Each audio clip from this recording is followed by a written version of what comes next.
My name is Anna. I am 31 years old. I teach English at Oxford University. I like my job. I like to help people learn. I like the classroom. I like to see my students grow. But my life outside class is quiet. I live alone. I eat alone. I sleep alone. Most days I feel okay, but some nights I feel very lonely. I had a boyfriend once. I thought he loved me. I gave him everything, but he changed. He left. He did not even say goodbye. After that, I closed my heart. I said, no more love. I only wanted to teach. I only wanted to work. I did not want pain again. Then Leo came into my class. He was 22 years old. He joined the beginner English course through international vacancy. He wanted to speak better. He wanted to study in the UK. He was an adult learner, not a child, but still young. He was not like the other students. He was quiet. He was kind. He listened well. He always looked into my eyes when I spoke. He always sat in the third row, near the window. He came early to class. He stayed late after class. He asked questions. Not just about English. He asked about books, about Oxford, about life in England. I always answered. But inside, I felt something strange. I told myself, Anna, stop. You are the teacher. He is your student. This is wrong. But my heart did not listen. My heart waited for him. My heart looked for his smile. One day, after class, he came to my desk. He held a book in his hand. He said, Miss Anna, do you know a quiet place to read? I smiled. I said, yes. There is a bookshop near here. It has a cafe. It is nice and quiet. He smiled back. Thank you, he said. I will go there. That night I made tea. I sat by my window. I looked outside. I thought about Leo. I thought about his voice. I thought about his eyes. I felt warm and confused. I said, no, this is not right. But still, I smiled. The next week, I went to the bookshop. I wanted to buy something to read. I walked past the cafe inside. I saw him. Leo. He was there. He had a cup of coffee. He had a book in his hand. He looked up and saw me. He smiled. Miss Anna, he said, you were right. This place is very nice. I wanted to walk away, but he stood up. Would you like to sit for a minute? He asked. I said yes. We talked. He told me about his country. He told me about his family. He asked about my life. I told him I live alone. I told him I like quiet places. He said, you seem like a calm person. I smiled and said nothing. After a while, I stood up. I said, thank you. I need to go now, he said. It was nice to talk to you. That night, I could not sleep. The next day, I met my friend Caroline. She is also a teacher. We had lunch together. She looked at me and said, "You look different. Is something wrong?" I said, "There is a student in my class. I feel something for him." She looked surprised. "Oh," she said. "That can be hard." I nodded. "He is kind. He is smart. He listens to me. I do not want to feel this way." Caroline held my hand. She said, "You are human, Anna. But be careful." After that day, I tried to be strong. I tried to act normal, but it was not easy. When I saw Leo, my heart felt heavy. When he spoke, I listened too closely. When he smiled, I smiled back. I hated that I could not control my feelings. One afternoon, after class, he walked beside me. It was raining. He had an umbrella. He said, "Do you want to share it?" I said, "No, thank you. I like the rain." He smiled, but said nothing. We walked in silence. Then he turned and left. My hair was wet. My shoes were wet. But I did not care. I felt warm inside. The next day, I found a paper in one of the books on my desk. It was a letter. There was no name, but I knew it was from Leo. It said, "I know I should not say this. I know you are my teacher, but I think about you.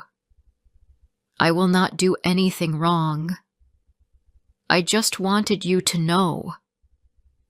My hand shook. My face felt hot. I closed the paper and put it in my drawer. I did not speak to him. I did not write back. But that night, I read the letter again. More days passed. Then the last class came. I gave the lesson. I said goodbye to my students. They clapped. They took their certificates and left. But Leo stayed. He walked to my desk. He looked into my eyes. "So this is the end," he said. I nodded. "Yes, you are not my student anymore." He gave a small smile. "No, I am not." We stood there in silence. Then he said, "Thank you, Miss Anna, for teaching me, and for more than that." I looked at him. I wanted to say something, but I said, "Good luck, Leo." He turned and walked away. I stood in the classroom alone. My hands were cold. My heart was full. My head said, "Be quiet." But my heart whispered, "I miss him already." After the final class, I did not see Leo again. The classroom felt empty. The halls were quiet. I walked through the same doors, but something had changed. I still smiled at my new students. I still taught my lessons. But inside, I felt heavy. I thought about Leo every day. I remembered his voice, his smile. His eyes. I missed him. I went to the cafe near the bookstore. I sat by the window and looked outside. I watched the people walk past. I hoped to see him again. I looked at the door many times, but Leo never came. I finished my tea and walked home. My heart was still full of him. At night, I cooked dinner. I watched the news. I cleaned my kitchen. I read books. But my thoughts always went back to Leo. I saw his face in my mind. I heard his words in my heart. I asked myself, why do I still feel this way? I tried to forget him, but it did not work. Many weeks passed, then a few months. Each day felt slow. Some days I felt okay, but many days I felt empty. My flat was quiet. My phone stayed silent. I went to bed early. I woke up tired. I missed feeling alive. I missed the way I felt when he was around. I started walking more in the evenings. I walked near the river. I sat in the park. I watched children play. I watched couples laugh. I watched old people feed the birds. I sat alone on a bench and closed my eyes. Sometimes I wished I could go back in time, just for a moment. One evening, I met my friend Caroline again. We sat in our usual cafe. She ordered coffee. I ordered tea.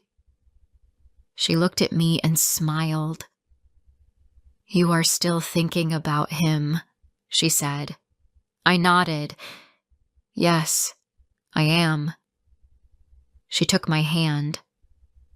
"Then maybe your story with him is not finished." Her words made me think. That night, I looked at the stars. I sat near my window and closed my eyes. I did not speak.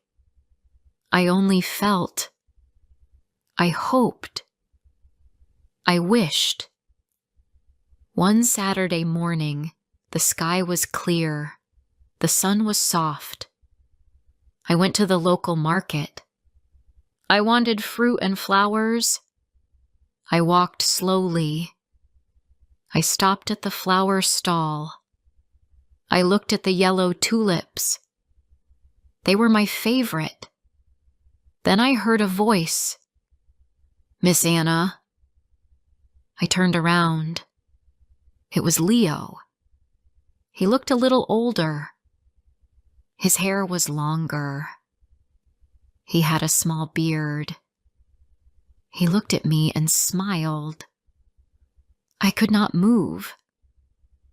My heart jumped. "Leo," I said. "Hello." He stepped closer. "It's really you." "Yes," I said. "It's been a long time." He looked at the flowers. "You still like tulips?" "I do," I said. "They make me happy." We stood in silence for a few seconds. Then he said, "Can we talk?" I looked around. I saw a bench under a tree. "Let's sit there." We walked together to the bench. We sat down. The wind touched my face. The birds sang above us. The moment felt still. "I wanted to see you," he said. "Many times. But I didn't know if I should." "I thought about you too," I said. "A lot." He looked at me. "You were my teacher. I never forgot that. But I also never forgot how you made me feel." I looked down at my hands. You are not my student anymore. No, he said. I'm not. We both smiled. I work now, he said, at a bookshop near the old library. It's quiet. I help people find books. I read a lot too. That sounds nice, I said. It is, he said. Reminds me of our class. Of you. My heart was beating fast. Can I ask something? He said. Yes, I said. Do you still feel it? He asked. The same feeling. I looked at his face. I saw truth in his eyes. I could not lie. Yes, I said. I do. He let out a small breath. I feel it too, he said. Still. I looked away. I was afraid. I still am. I don't want to hurt you, he said. Or your work. I just want to know you. Not as a teacher. Just as a person. His voice was soft. His words were clear. I don't know if we should, I said. Then let's not rush, he said. Let's meet like friends. Maybe, I said. Maybe we can. He smiled. Next week? Tea? I looked at him. Okay. We stood up. He walked with me to the end of the street. He waved goodbye. I watched him walk away. My hands felt cold, but my heart felt warm. I had not smiled like that in a long time. The next week we met at the cafe. We sat at the same table near the window. He wore a green sweater. I wore a white dress. We talked for over an hour. We laughed. We remembered books from our class. He said, "You were the first teacher who really saw me." I smiled. We met again the next week. We walked in the park. The trees were full and green. We sat by the river. The water moved slowly. He told me about his family. I told him about mine. I felt calm. I felt safe. Sometimes we just sat in silence, but it was not a sad silence. It was soft. It was full of meaning. One day I told Caroline, "We are seeing each other," I said. She looked at me. "Are you happy?" she asked. "Yes," I said. "Very," she smiled. "Then it's okay. You waited, and now he's not your student. It's not wrong anymore." Her words made me feel better. Each time I met Leo, I felt lighter. I started to sleep better. I started to dream again. I looked forward to the next day, to the next smile, to the next moment with him. He did not try to impress me. He did not try to be perfect. He was just himself. And I liked that. We went to museums. We went to a small movie. We sat in the garden and talked. We shared food. We shared jokes. We shared silence. All of it felt easy. It felt real. One evening, we sat near the bookstore where he worked. He gave me a small gift. It was a bookmark. On it were the words, "Thank you for seeing me." I touched the bookmark. I looked at him. I did not speak. I just smiled. That night I held the bookmark in my hand. I thought about him, about the past, about the quiet love that was growing now. Maybe we did not start in the right way. Maybe our story was strange, but it was still real, and it was just beginning. Time passed quickly after that. Leo and I continued to meet. We talked, we laughed, and we shared many quiet days. I started to feel alive again.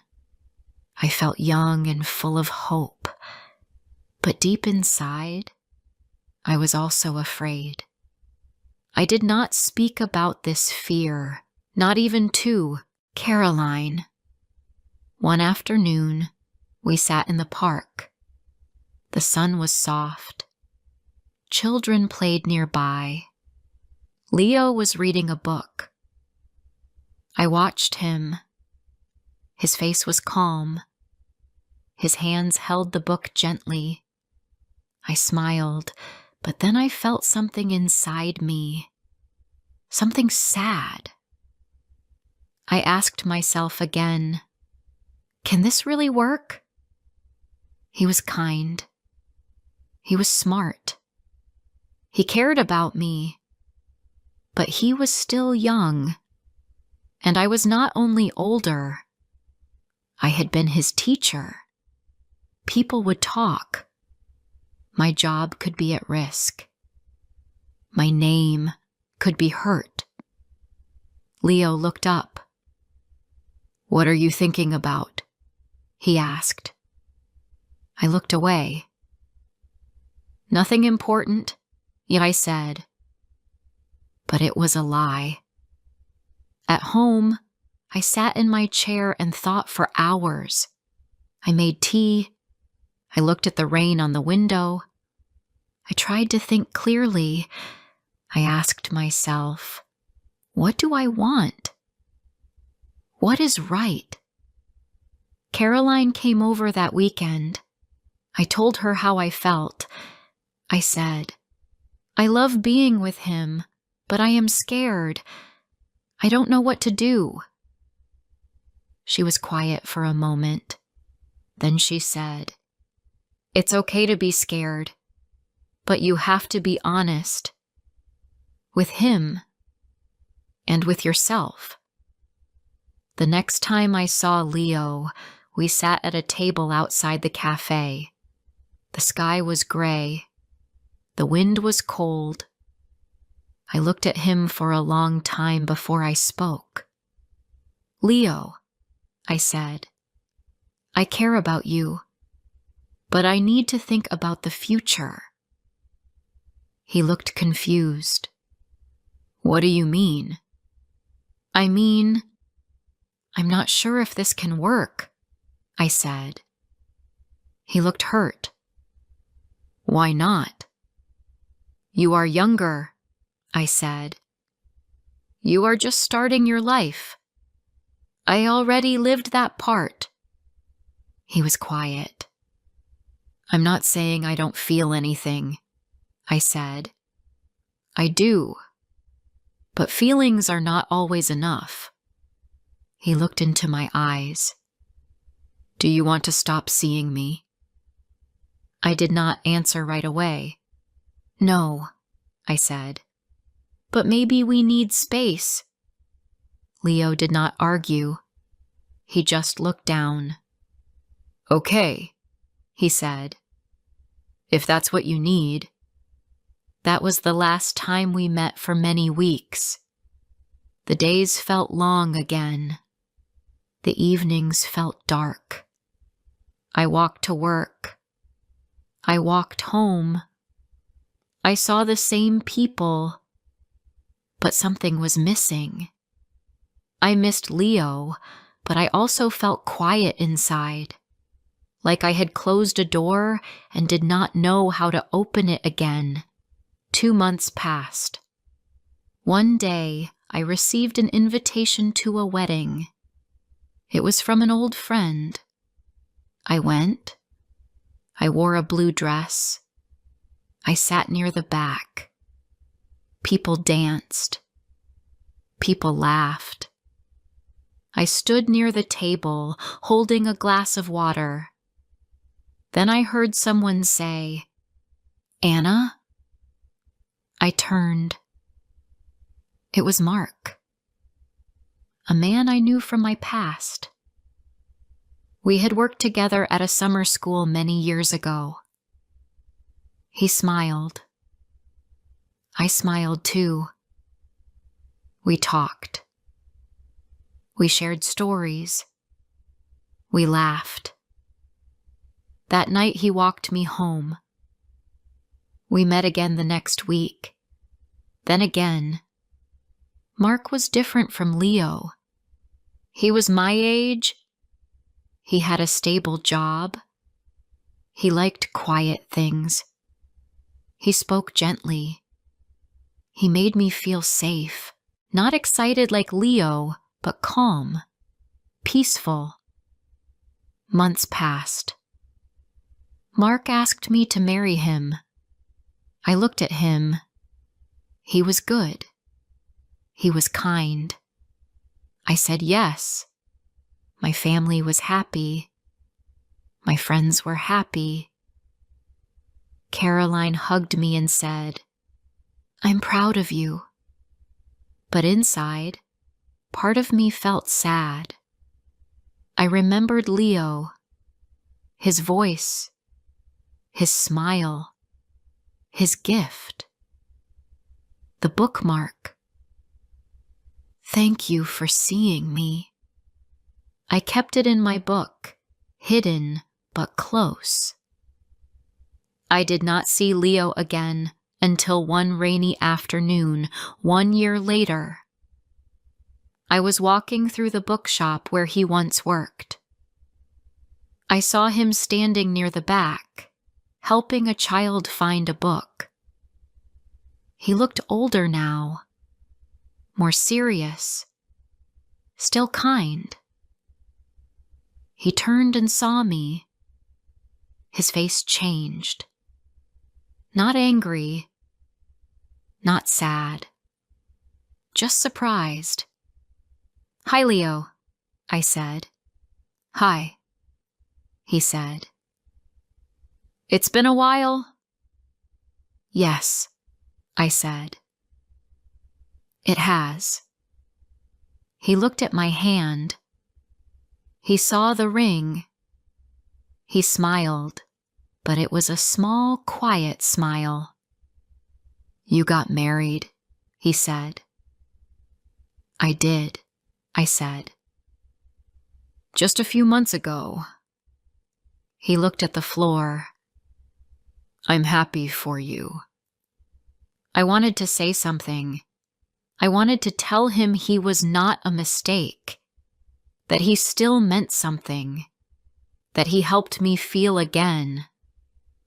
Instead, I said, "You look well." "So do you," he said. We stood in silence. Then he said, "I still remember our talks, our walks, the class." "I remember too," I said. He gave a small laugh. "I still have your old book, the one you gave me." "Really?" I smiled. "Yes," he said. "It has a flower inside, from that walk near the river." I looked at him. He was no longer a boy. He was a man now. A kind man. A strong man. But not mine. "Well," I said, "it was good to see you." "You too," he said. We said goodbye. I walked out of the shop. The rain was soft. My steps were slow. That night, I sat by the window with a cup of tea. I looked at the rain again. I thought of him. I thought of what could have been, but I also knew I had made a choice. Sometimes, love is not enough. Sometimes, we choose safety over fire, calm over chaos. I walked down the aisle with someone who could give me peace. I left behind the one who made my heart beat fast. Was it the right choice? I may never know, but I carry Leo in my heart, not with pain, but with warmth. He helped me feel again. He helped me see myself, and that will never go away. Some stories do not end with forever. Some stories end quietly, but they still matter. And this was one of them. We all go through hard times, but stories like this can help us feel seen. Thank you for watching, and come back for more real moments. What would you do if you met someone younger than you, someone with nothing but dreams, and you began to feel love growing inside you? Would you follow your heart or listen to the people around you? This is the story of how I faced that choice. My name is Sophia. I am 47 years old. I live in Madrid, Spain. I am divorced. I do not have a husband or a partner. I live alone in a quiet apartment. My work is my life. I am a fashion designer. I worked for many years and built my career step by step. Now I design clothes for famous people. I earn good money. I travel for shows. Many people know my name. From outside, it looks like I have everything. But inside, I often feel alone. I come home to silence. I make dinner for one. I sleep in a large bed by myself. People see me with perfect hair, new dresses, and a strong walk. But they do not see my empty evenings. They do not see how I sometimes wish for one simple thing. Someone who cares for me, not my money or my designs. One Saturday afternoon, I went to a small art gallery in the city. I liked to look at paintings when I wanted peace. The gallery was quiet. Soft music played in the background. I walked slowly past the paintings. Some showed the sea, some showed mountains, some showed faces full of feelings. Then I saw a man standing in one corner. He was tall, with brown hair, and maybe 29 years old. His clothes were simple. His shoes were old. His hands had paint marks, like he had just finished work. He stood near a small table where his paintings were displayed. I stopped to look at them. His name was written on a card. Mark. His paintings were full of color. One showed a woman sitting alone near a window. Another showed a child running in the rain. I felt something in his art. It was real. It was honest. Mark looked at me. His eyes were gentle, but also shy. "Do you like them?" he asked softly. His Spanish accent was clear, but his voice was quiet. "Yes," I said. "They feel alive." He smiled a little. "Thank you. Not many people stop to look. Most just walk past." I looked at his clothes, his shoes, and his tired hands. I understood he was not rich, but there was light in his eyes. There was hope. He told me he worked as a painter and also as a waiter at night to pay rent.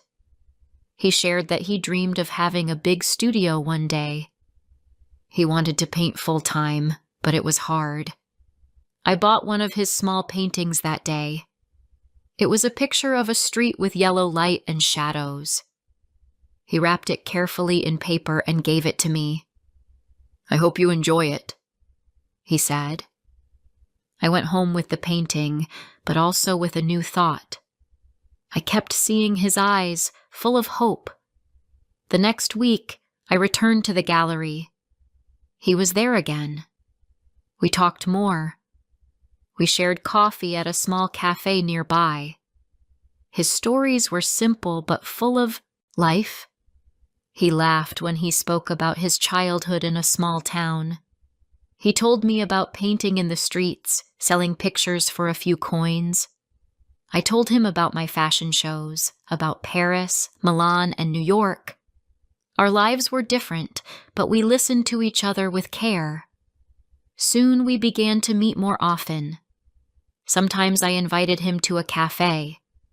Sometimes we walked in the park. One evening he showed me his tiny room. It was small and old. The walls had cracks, but his room was full of paintings. There were colors everywhere. He showed me one picture he was working on, a woman wearing a red dress, looking at the sky. He said, "I paint people who dream." Before I go further, let me remind you, if you like stories like this, please subscribe, share this video with friends, and comment below. Your support helps me bring more simple English stories for you. Thank you.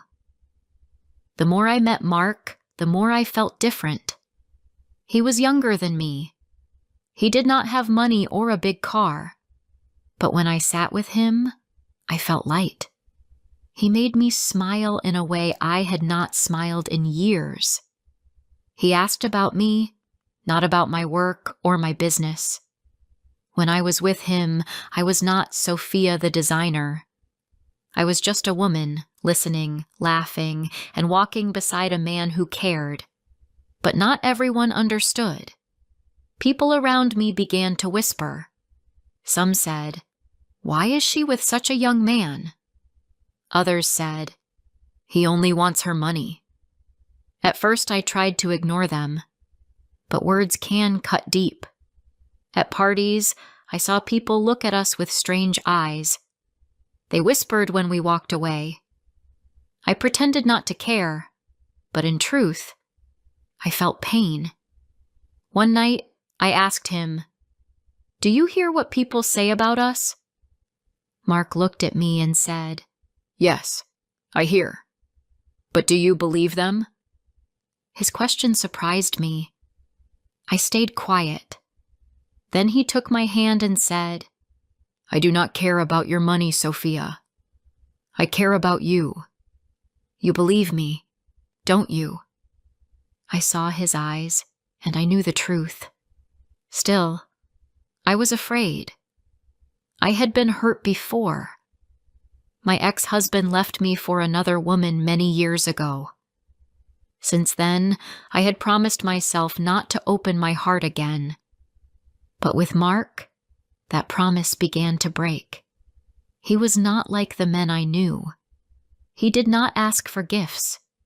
He only wanted time with me, walks in the park, and coffee in small cups. One evening, as we sat near the river, he looked at me and said, "Sophia, when I paint now, I paint you. You bring me light." His words touched me. For years, I had been called strong, successful, famous, but never light. I turned my head away because tears filled my eyes. He saw them and smiled gently. Our story had only begun, but already I knew something. Mark was not just another person in my life. He was someone who could change it. Someone who made me feel alive again. When Mark told me I brought light into his life, I could not stop thinking about his words. For years, I was strong in my work, strong in front of people, but inside, I felt empty. His words stayed with me. They touched a part of me that was quiet for too long. Our days together became longer. We met in cafes, we walked through the park, and sometimes I went with him to small art markets. He stood with his paintings on the street. People passed by. Some looked, some did not. A few bought a painting. I stood near him, watching, feeling proud of him. He never asked for help, never asked for money. He only wanted me to be there. But soon the whispers around me grew louder. At my work, some people spoke behind my back. They said, "Sophia has lost her mind. She is dating a young man who wants her money." Others laughed and said, "Maybe he is her son's age." I felt hurt. I had no son, but the words still cut deep. When I came home at night, I sometimes sat alone and asked myself, am I foolish? Am I blind?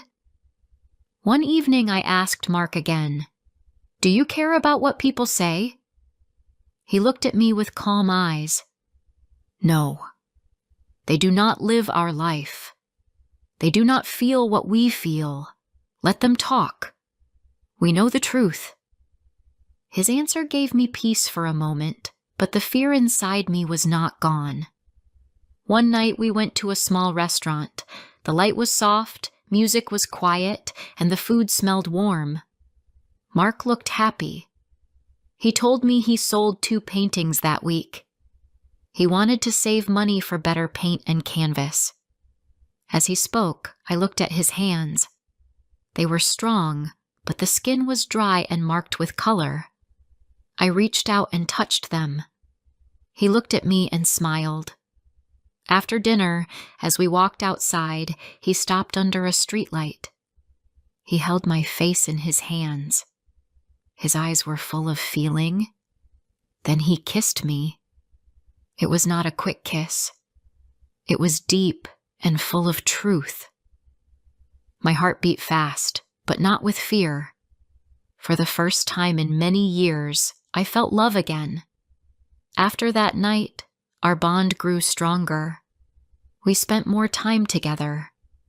I invited him to my apartment. He looked at the wide windows, the clean white walls, and the quiet space. "It is beautiful," he said, "but it feels empty." His words were true. My home had been empty for years. When he was there, it felt alive. Sometimes I worried about money. I was rich compared to him. I had a good job, a car, and savings. He lived in a small room and ate cheap meals. I wanted to help him, but I feared he would feel weak if I offered. One evening I said gently, "Mark, let me give you some money for paint." He shook his head fast. "No, Sophia. Please. I do not want your money. I want your time." I felt ashamed. I thought he might be angry. But then he took my hand and said softly, "If one day I need help, I will ask. But right now, I need to stand on my own." His pride made me respect him even more. Weeks turned into months. We grew close. We laughed more, shared small secrets, and made plans to visit the sea. But life was not easy. People kept talking. One afternoon, I met an old friend at a cafe. She looked at me and said, "Sophia, why do you waste your time on this young man? He will leave you one day. He wants your money, not your love." Her words hurt me. I went home with a heavy heart. That evening, Mark came to see me. He noticed my face. "What is wrong?" he asked. I told him what my friend said. He stayed quiet for a moment. Then he said, "Sophia, if you believe her, I will walk away. But if you believe me, stay by my side. Do not stand in the middle." I felt tears in my eyes. I knew he was right. I had to choose. I whispered, "I believe you, Mark." He hugged me tightly, and I felt safe again. One winter night, as the city lights shone outside, he surprised me. He pulled something from his pocket. It was not a diamond. It was not gold. It was a small silver ring, simple and plain. He looked at me and said, "Sophia, I love you. Will you marry me?" I was silent. My heart raced. He was young, poor, and people already judged us. But his eyes were true. He wanted me, not my money. Slowly, I said, "Yes." His face filled with joy. He kissed me again, and I felt tears fall. We married in a small church outside the city. There were no big parties, no rich guests. Only a few close friends came. I wore a simple white dress. He wore a black suit, not new but clean. We held hands and promised love. When we walked out of the church, the sky was blue and the sun was warm. For a time, life felt perfect. We moved to a small house near the edge of Madrid. It was not big, but it was ours. He painted in one room. I worked on my designs in another. In the evening, we sat together, ate simple meals, and talked about our dreams. But soon, shadows returned. Mark often used his phone in secret. He whispered into it late at night. When I asked, he said, "It is nothing, just an old friend." But his face looked worried. One afternoon, I followed him outside. I saw him with a young woman. She touched his arm. She smiled at him. My heart felt cold. I turned away quickly. That night, I could not sleep. I asked myself again and again, did I make a mistake? Did people warn me for a reason? Does he really love me? Or was I blind? The next evening I asked him, who was she? He stayed quiet at first. Then he said, "Sophia, I need to tell you the truth." When Mark said, "I need to tell you the truth," my body felt weak. My heart was afraid, but I waited. He sat down on the sofa. His hands shook. His eyes looked tired. "Her name is Elena," he began. "She was my girlfriend before I met you. We broke up, but she came back. She wants money. She said she will tell lies about us if I do not give her money. She said she will tell the world I married you only for your money." I sat still. His words cut deep. "And is that true?" I asked. My voice was quiet, but sharp. He looked straight into my eyes. "No, Sophia.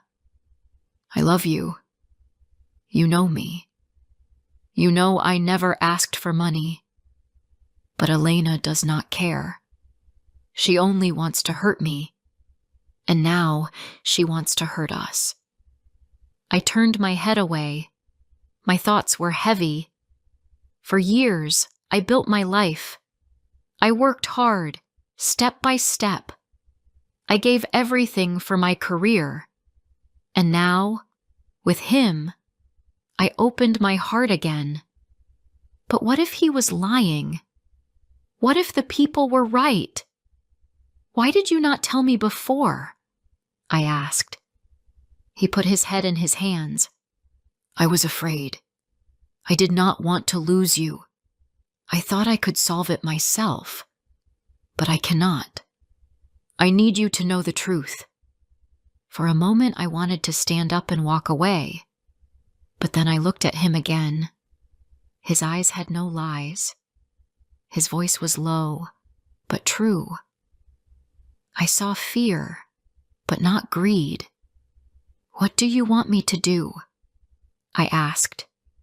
He whispered, I do not want your money. I only want your trust. I will face Elena myself. The next week, Elena came to our small house. I was there. She was young, beautiful, and full of anger. She looked at me with cold eyes. Do you really believe him? She asked. He was mine before he was yours. He only wants what you can give.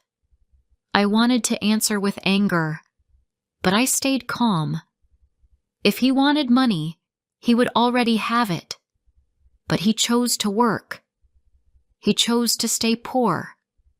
He chose me, not my bank. Her face turned red. She shouted at Mark. If you do not pay me, I will show pictures. I will tell stories. I will make your life shameful. Mark stood tall. Do what you want, he said. I will not give you money. I will not let you control us. His voice was strong, louder than I had ever heard. Elena looked at him, shocked. She wanted power, but he did not bend. Finally, she turned around and left. The sound of the door closing was sharp. The silence after was heavy. I sat down slowly. My body shook. He came close to me. I am sorry, Sophia. I should have told you before. He touched my hand. I pulled it back at first, but then I looked at him. His face was full of pain, but also truth. I felt my anger melt a little. That night, I did not sleep. I thought about everything. The whispers, the people, my friend's warning, Elena's words. Then I thought about Mark, his laugh, his art, his simple meals, his strong hands. I thought about the way he never asked for more than time. In the morning, I sat by the window. The sun rose slowly. He came to me, quiet. He said, If you cannot trust me, I will leave. I do not want you to live in fear because of me. I love you too much. For that, my eyes filled with tears. He was ready to walk away, even though it broke him. And that was when I knew he loved me. Not my clothes, not my car, not my work. Me. I stood up. I went to him. I took his hands. Mark, I said, I believe you, but I am still afraid. He nodded. I know, but we will fight the fear together. From that day, we did not speak of Elena again. Weeks passed. She never returned. The whispers from people never stopped, but I learned to ignore them. When people stared at us in the street, I held his hand tighter. When people spoke behind my back, I smiled more. Mark continued to paint. His art grew better and brighter. One day, a gallery owner came to see his work. He liked what he saw. He offered Mark a small exhibition in the city. It was not a big show, but it was real. On the night of the exhibition, the gallery was full of people. They walked slowly from one painting to another. They spoke softly about colors and faces. I stood in the corner, watching. Mark stood by his work, talking to people with a calm smile. He looked proud, but not proud of himself only. Proud of the journey, proud of the chance. When he came to me, his face was shining. "Sophia, they like my work," he said. "They really like it." I hugged him, even with people around us. I whispered, "I told you, you are more than what they say." That night, as we walked home, I looked at him and thought about our story. He was young, poor, and full of dreams. I was older, rich, and tired of being alone. We came from two different worlds, but together we built a new one. Months later, we moved again. Not far, but to a small village near the sea. The house was simple, with white walls and blue windows. From the balcony, we could see the water. Every evening we sat outside. He painted while I worked on my new designs. Sometimes we drank wine. Sometimes we ate bread and cheese. Life was quiet, but full. People still whispered. They still judged. Some said, "It will not last." Others said, "She bought him with her money." But their words did not matter anymore. One evening, as the sun fell into the sea, he came to me with a soft smile. "Sophia," he said, "do you know what you gave me?" I laughed a little. "A roof, a ring, and food." He shook his head. "No, you gave me belief. You believed in me when no one else did. You saw my art. You saw my dream. And you made me strong." I touched his face. "And you gave me love. You gave me laughter. You gave me back my heart." We stayed there, silent, looking at the sky. The sea moved slowly, and the stars began to appear. I thought back to my life before him. Big shows, big houses, long nights alone. Success with no smile. Now, with him, I had less money but more joy. I had fewer parties but more peace. I had whispers around me, but truth beside me. People said love should follow rules. Love should be between the same age, the same class, the same world. But love does not listen to people. Love has its own rules. And sometimes love comes when you stop waiting. This is my story. I was 47 when I met Mark, a young painter with nothing but dreams. Together we faced judgment, lies, and fear. But we also found truth, trust, and light. So I ask you, if you were in my place, what would you do? Would you choose fear, or would you choose love?